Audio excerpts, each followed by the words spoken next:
But பாஜகவை பொறுத்தளவில், அதிமுகவை பொறுத்தளவில் அவங்களுக்கு தேவை, அவங்களுக்கு டிவிக்கே இப்போ தேவை.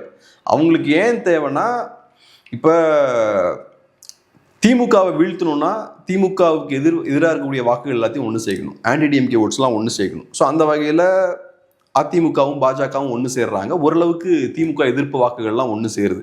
ஃபியூச்சரில் பிஎம்கேவும் டிஎம்டிகேவும் இங்கே வந்து சேர்றதுக்கான வாய்ப்புகள் அதிகம். ஏன்னா திமுக அலைன்ஸில் பெரிய ஸ்பேஸ் இல்லை. ஸோ இங்கே வந்து சேர்வதற்கான வாய்ப்புகள் அதிகம். இப்போ பாக்கி 2 கட்சிகள் வெளியே இருக்காங்க, அவங்ககிட்டையும் திமுக எதிர்ப்பு வாக்குகள் அதிகமாக இருக்குது. இந்த 2 கட்சிகள் யார்? ஒன்று என்டிகே, 2வது டிவிகே.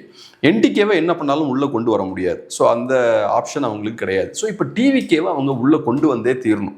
ஏன்னா இப்போ பாஜக அதிமுகவை பொறுத்தளவில் என்டிகே டிவிகே இந்த 2 கட்சிகளில் ஏதாவது ஒரு கட்சியை கண்டிப்பாக அவங்க உள்ளே கொண்டு வரணும். ஒரு கட்சியை உள்ளே கொண்டு வந்துட்டாலே ஆன்டி டிஎம்கே ஓட்ஸை ஃபுல்லாக கன்சாலிடேட் பண்ணிடலாம்.